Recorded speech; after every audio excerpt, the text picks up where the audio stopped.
안녕하세요. 오늘도 여러분들과 함께 강의를 시작할 이소연 관세사라고 합니다. 지난 시간까지는 전자무역에 대해서 다 봤어요. 여러분들이 생각하시기에 조금 생소하실 수도 있죠. 하지만 전자무역은 우리가 이미 하고 있는 거고, 솔직히 얘기해서 엄청 복잡하게 생각하실 필요 없이 단순히 이제 종이 서류를 전자화하고 또는 무역 거래를 조금 더 단축을 시키죠. 이제 처리 속도라든지 비용 절감 이런 쪽에서 이제 조금 더 모든 걸 다 전자화한다고 생각하시면 되고, 전자화함으로 인해서 장점이 있고 그거에 대해서 송수신 아니면 전자서명, 전자서명의 기능, 트레이드 카드, 볼레로 시스템, 전자화폐, 신용장 결제가 아닌 신용카드 결제죠. 신용카드 결제 이런 것들이 내용이 있다. 이렇게만 생각을 해주시고, 주로 이제 기출문제에서 비슷하게 나올 거예요. 그러니까 여러분들도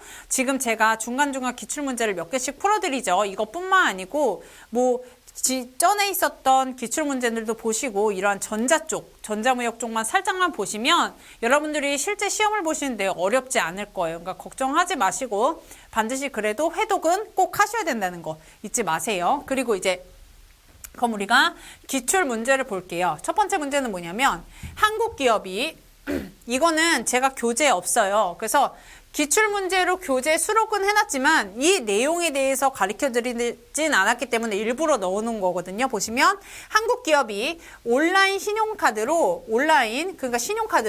1회 최대 몇만 달러, 1만 달러까지 수출거래 대금을 결제받을 수 있도록 한 여기에 힌트가 있어요.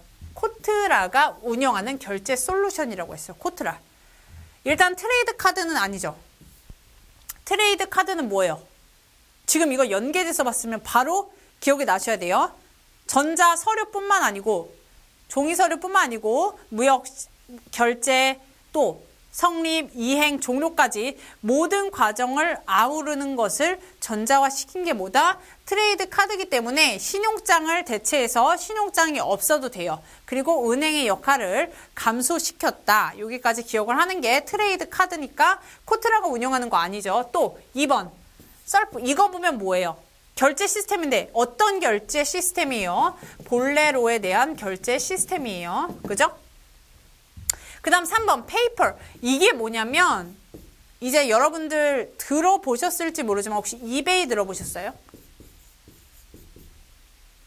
무역의 유명한 오픈마켓이죠. 이베이 같은 경우는 온라인 결제 시스템이에요. 그래서 처음에 신용카드를 한 번만 등록을 해놓으면, 신용카드에 대한 정보를 등록만 해놓으면 그 이후에는 모바일이든 웹이든 간에 로그인을 통해서 어떻게 해요? 결제를 할 수 있는 게 뭐다? 페이퍼다. 한마디로 얘기하면 코트라가 운영하는 것이 아니죠. 답은 4번이에요. 그러니까 찍을 때도 여러분들이 일단 아닌 걸로 추측하는 거 1번, 2번이에요. 근데 봤을 때 3번, 4번이야. 근데 몰라. 이 둘 중에 모르죠, 지금. 근데 뭐예요? 코트라. 약간 용어가 한국 기업이고, 그럼 우리나라에서 운영하는 거고, 우리나라는 KR. 그럼 K다. 이런 식으로 해서, 물론 이렇게 하면 안 되겠지만. 정말 어떻게든 맞춰야 되겠죠. 그러면 4번은 요걸로 보시면 되는데, 이게 뭐냐면 코트라가 운영하는 거예요. 온라인 결제 서비스예요. 아셨죠? 코트라가 운영하는 온라인 결제 시스템이고, 결국에는 수출자의 수출 대금의 원활한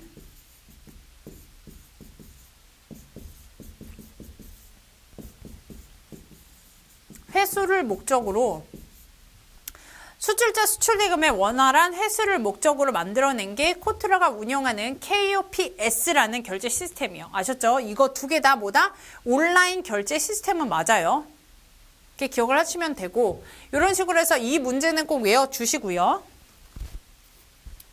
일단 두 번째 보실게요. 요거 좀 반가울 거예요. 우리가 방금 전에 전 강의에서 공부한 내용이에요. 그래서 전자문서 및 전자거래 기본법에서 규정하고 있는 뭐다? 일단 주어를 보셔야죠. 전자문서의 송수신에 대한 설명으로 옳은 것이에요. 여러분들 저는 문제에서 옳지 않은 게 좀 더 쉬웠어요. 근데 옳은 것이라고 하면은 좀 헷갈렸거든요. 그래서 잘 보시면은 이럴 때 이제 주어하고 동사를 잘 보시면 돼요. 한국어도. 일단 첫 번째 봐보세요. 송신자가 전자문서를 송신자의 컴퓨터에 입력한 때 송신된 것으로 본다. 자, 공부를 안 하시고 보시면 1번 맞는 것 같아라고 생각할 수 있어요. 제가 분명히 저번 시간에 설명을 드렸죠. 만약에 공부를 안 하고 보면은 요거 맞는 걸로 보여요. 틀렸죠? 송신자가 아니고 뭐예요? 수신자나 또는 대리인이죠. 대리인이 전자문서를 송신자의 컴퓨터에 입력할 때가 아니에요. 뭐예요? 수신자의 정보 처리 시스템에 입력한 때에 송신된 것으로 본다가 맞죠. 주어가 송신자가 아니고 누구다? 수신자 또는 대리인이고 송신자의 컴퓨터가 아니고 수신자의 정보 처리 시스템이다. 이렇게 생각을 하시면 돼요. 두 번째, 틀렸죠. 그래서 땡. 2번, 수신자가 전자문서를 수신할 정보 처리 시스템 일단 지정을 해놨어요. 그죠? 지정한 경우 지정된 정보 처리 시스템에서 수신자가 이를 출력할 때 수신된 것으로 본다. 원칙은 뭐예요? 땡, 틀렸어요. 입력이죠, 입력. 출력할 때는 어떻게 나오는 거예요?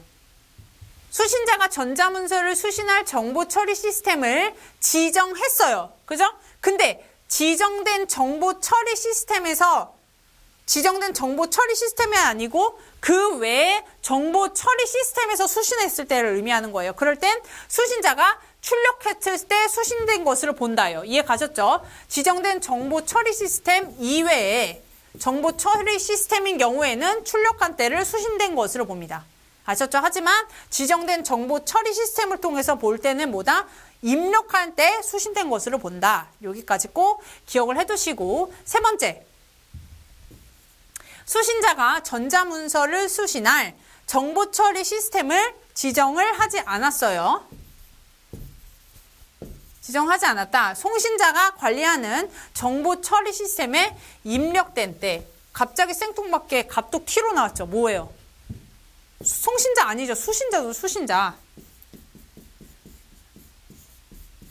이렇게도 생각하시면 돼요. 전자문서 및 전자거래 기본법에서 전자문서의 송수신의 대부분의 주어는 수신자입니다.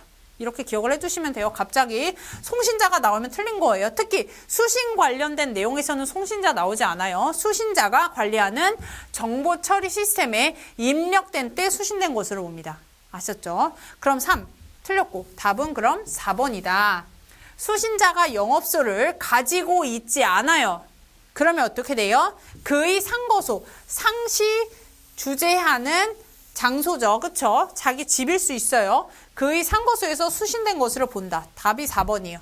그러면 영업소가 둘 이상 있을 경우에 어때요? 둘 이상 있다. 그러면 주된 업무를 하는 주된 수신을 받을 수 있는 곳을 뭐다? 영업소로 봅니다. 아셨죠? 거기까지 정리를 해두시면 돼요. 그래서 여기까지 전자무역을 우리 보셨어요. 그쵸? 어떻게 보면은 아까 말씀드렸다시피 생소할 수도 있지만 한 번만 읽어보고 전체 베이스를 어떻게 가져가냐가 중요한 거예요. 제가 옛날에도 말씀드렸다시피 여러분 수험생들은 저도 그랬고요. 항상 뭐예요? 원칙보단 예외를 먼저 외우려고 해요. 자꾸. 왜? 예외가 많이 나올 것 같거든. 어떠한 문장에서 다만, 그러나 그 뒤에를 암기를 자꾸 하려다 보면은 제일 중요한 건 뭐다? 나중에 이해가 안 가요. 내가 이게 뭐에 대한 예외였지? 지금 이 내용이 내가 뭐를 원칙으로 해서 공부를 하고 있는지 결론적으로 흔들릴 수 있어요, 여러분. 아셨죠? 그렇기 때문에 원칙을 기둥으로 세워놓고 거기서 뿌리되는 예외를 보시면 되는 거예요.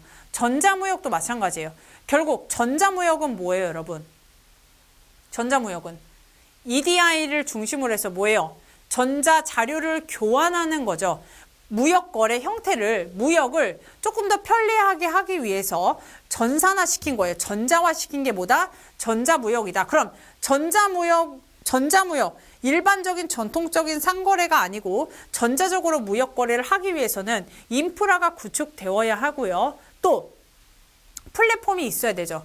플랫폼에는 뭐가 있다고 했어요? 시스템, 또